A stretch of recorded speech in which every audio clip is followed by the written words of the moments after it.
তো গাইস এই যে আমার সোনামণি আর এই যে হচ্ছে দুষ্টু মিষ্টি। তো এই যে সোনামণির এই ঝুড়িটা আজ চেঞ্জ করব। এই খাপ বক্সটা দেখতে পাচ্ছ, এইটা দিয়েছি। তো কিভাবে এটা রেডি করলাম তো চলো শেষ পর্যন্ত দেখো ভিডিওটা। তো আমার বাড়িতে এই ছোট ছোট প্লাইগুলো ছিল, তো ভাবলাম এগুলো দিয়ে আমার কাজটা করি। তো এগুলো কাটছিলাম, কাটতে কাটতে পুরো হাতে ঢুলিয়ে উঠে গিয়েছিল। তো আমার খাপ বক্সের নিচে যে এটা হবে, ঠিক আছে, তো ওইটা দেখো আমার হাতে আছে। তো ওইটা প্রথমে খাঁচায় ঢুকিয়ে দেখবো। তো আমার পুরো কাজটা শুরু করার আগে আমাকে এই নিচের এটা খাঁচায় ঢুকিয়ে দেখতে হবে, কারণ এইটার মাপেই পুরো আমার খাপ বক্সটা হবে, মানে আমার সোনামণির বাড়ি যেটা করছে আর কি সেটাই হবে।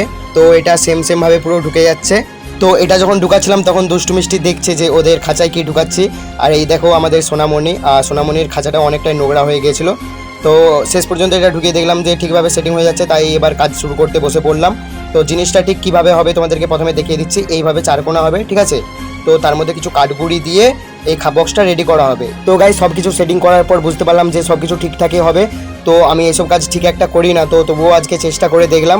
তো গাইস খুবই এক্সাইটেড আছি যে সোনামণির বাড়িটা কিরকম হবে। তো সোনামণি ওই যে ছোট ঝুড়িটাতে ছিল ওটা তো অনেকটাই ছোট, সেই জন্য ওদের খেলাধুলো করতে অনেকটা অসুবিধা হতো। তো ওই ছোট ঝুড়িটার থেকে এই খাপ বক্সটা অনেকটাই বড়, তো নিজের হাতে তৈরি করলাম। কিরকম হয়েছে একটু লাস্টে কমেন্ট করে বলবে। আর এই খাপ বক্সটা করার আইডিয়াটা এলো আমার ইউটিউব থেকে দেখে। তো এই দেখো তোমাদের দিদিভাই বাচ্চাই কাজ করছে। তো গাইস ফাইনালি খাপ বক্সটা করা আমার কমপ্লিট।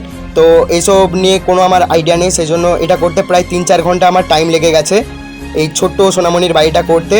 আর এতে সোনামণিকে একটু রেখে দেখলাম যে কীরকম লাগে। তো এরা প্রথমে ছিল এই ছোট ঝুড়িটাতে, তো দেখো ওটার থেকে এটা অনেকটাই বড়। তো এর মধ্যে কিছু কাঠগুড়ি দিয়ে দিচ্ছি। আর এখন থেকে এটাই হলো সোনামণির সেই ছোট্ট বাড়ি। তো সোনামণিকে এর উপরে রেখে দেখলাম দেখো কীরকম লাগছে। আর ওই দেখো দুষ্টু মিষ্টিকে ছেড়েছি, ওরা ফ্রিজের কাছে কিছু খাবার খায়, তো কী খায় ঠিক জানি না। তো সোনামণিকে ওদের বাড়িতে রাখলাম, তারপর ওই খাপ বক্সটা আমার খাঁচাতে সেটিং করছিলাম। তো সেটিং করতে পারছিলাম না, কারণ ওটা ছোট হলেও অনেকটাই ভারী। তো আমার এক হাতে ফোন ছিল আর এক হাত দিয়ে ওটা হচ্ছিল না, তাই ক্যামেরাটা অফ করে 2 হাত দিয়ে ওটা ঠিক করলাম। এই দেখো ওদের বাড়িতে ওদেরকে খুব সুন্দর লাগছে, এই ছোট্ট খাঁচার মধ্যে ছোট্ট ওদের বাড়ি। আর এই দেখো দুষ্টু মিষ্টি, আর মিষ্টি তো ওদের বাচ্চার দিকে দেখছে যে এটা আমাদের বাচ্চার কি নতুন বাড়ি। তারপর ওদের গায়ে একটু হাত বুলিয়ে দিলাম। তো মাঝে মধ্যে ওদেরকে এইভাবে ভালোবাসতে আমার ইচ্ছে করে। তারপর ওদেরকে খাবার দিয়ে দিলাম, কারণ সকালে খাবার দিয়েছিলাম। তো খাবার ওরা ঠিকভাবেই খাচ্ছে। আর এই দেখো সোনামণি ওদের বাড়িতে খুব সুন্দরভাবে রয়েছে। এই হোয়াটসঅ্যাপ, তো ভিডিওটা এখানে শেষ করলাম। তো ভিডিওটা যদি তোমার একটু ভালো লেগে থাকে তাহলে লাইক শেয়ার কমেন্ট ও সাবস্ক্রাইব করে দেবে। আর তুমি যদি ভিডিওটা ফেসবুক থেকে দেখো তাহলে অবশ্যই পেজটাকে আমার ফলো করে রাখবে। তো চলো দেখা হচ্ছে নেক্সট ভিডিওতে। Tata, bye bye.